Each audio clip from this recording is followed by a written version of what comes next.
Hey, how's it going? How's it going? How's it going today? We kind of here on a late night tip. I wanted to kind of come at you with with some information. With some more information on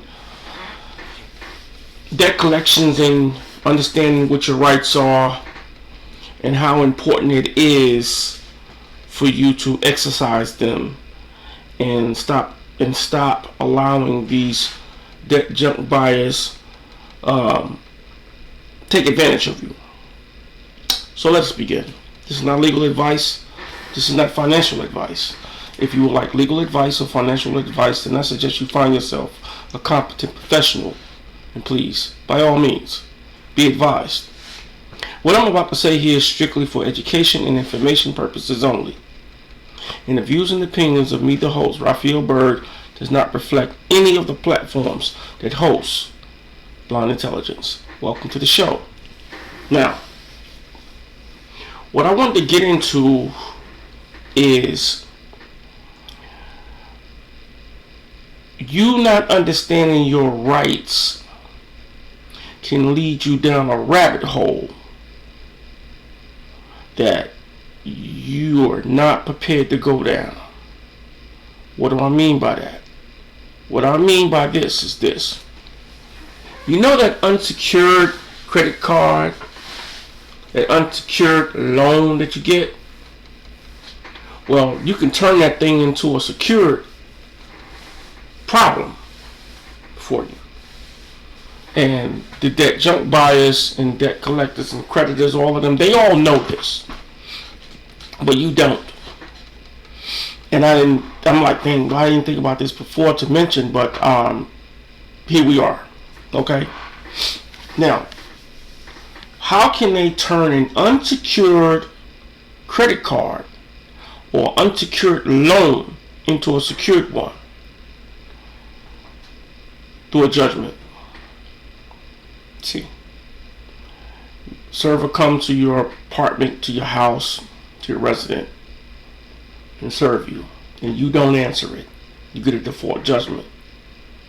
Especially if it's like your creditor, even a debt collector, debt junk buyer, like Midland Funding, LV&V, or Portfolio Recovery, or an attorney, Nathan, or an attorney. And you get and you don't answer it, and you get a judgment. That ain't garnishing your wages. You're working. You got some states is somewhere in between 10 to 50 to 25% of garnishment. But then but once you get that, a lot of times once you get that judgment, you be on the hook for it, and then that thing just go over and over and over again, and then you got and then they tacked it on all these different types of fees and different types of attorney's fees and all this types of stuff. They suing you for $2,000. Shoot, 2 or 3 years later, you be find out you got like $15,000 that you owe now. Cause like I said, because it's a set judgment.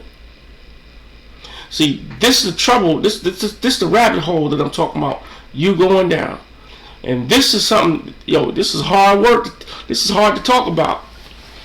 This is hard work for me. Because it's hard to talk about. Because to your ears, to my mouth, to your ears, it's very, I'm telling you, I know it's hard. But you have to understand.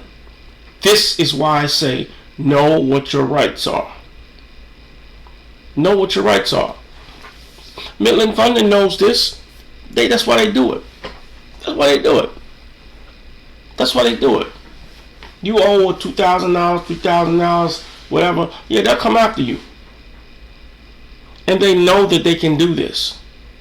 See, this is the reason why I say when you get a summons in the mail with a debt junk buyer, answer it.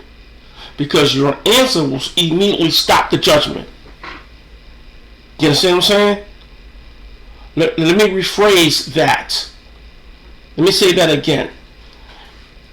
When you get a summons in court, and you answer it, now it will stop and buy you time.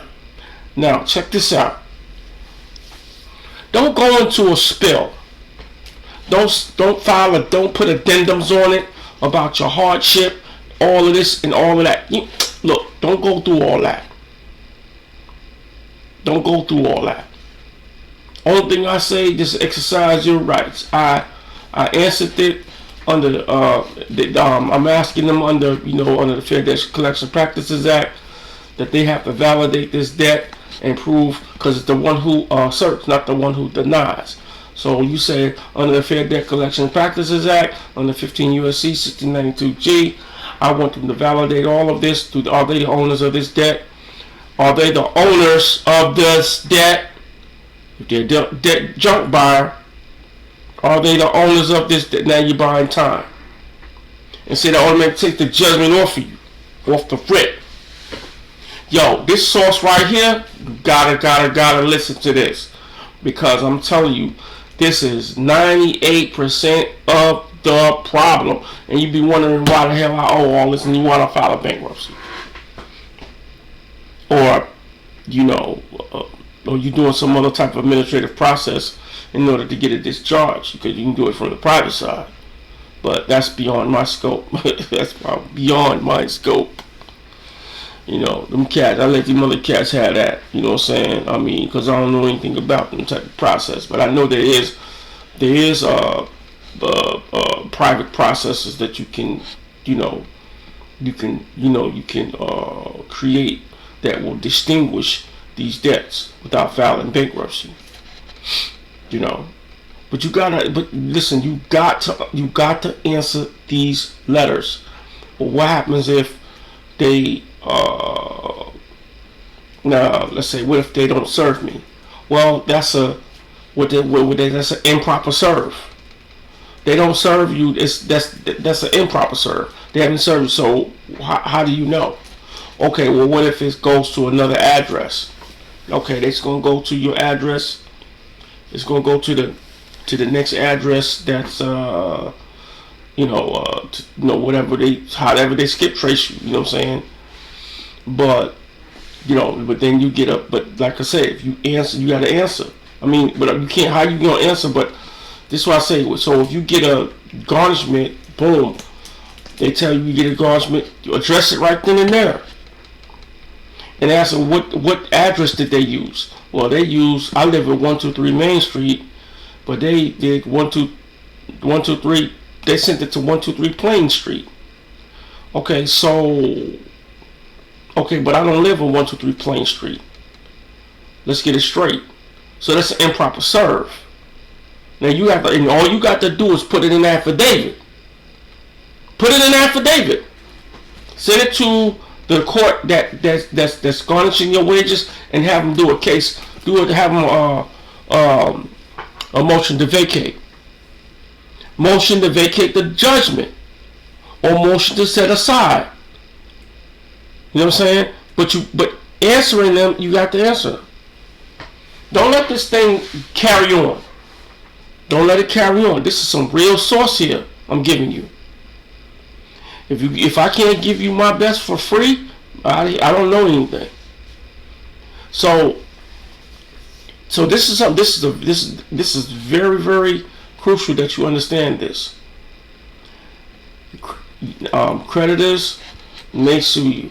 What if the creditors sue you? Well, if the creditors sue you, then once again you treat them the same way. Answer the summons. Answer the summons. Don't stick your head in the sand like an ostrich.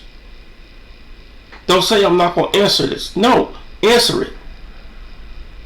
They got to come and put it in your hand, or somebody that lives in your house that's over the age of 18. Period. Point blank. They can't send it. They can't put it in the hands of your 8-year-old kid. So understand that. Understand that. But understand that you have a winning fight. But if you don't, you're gonna go down that rabbit hole. I'm Raphael Bird. This is Blind Intelligence, where the rules, the rights, and the responsibilities. The responsibilities put you back in control. Thanks for watching.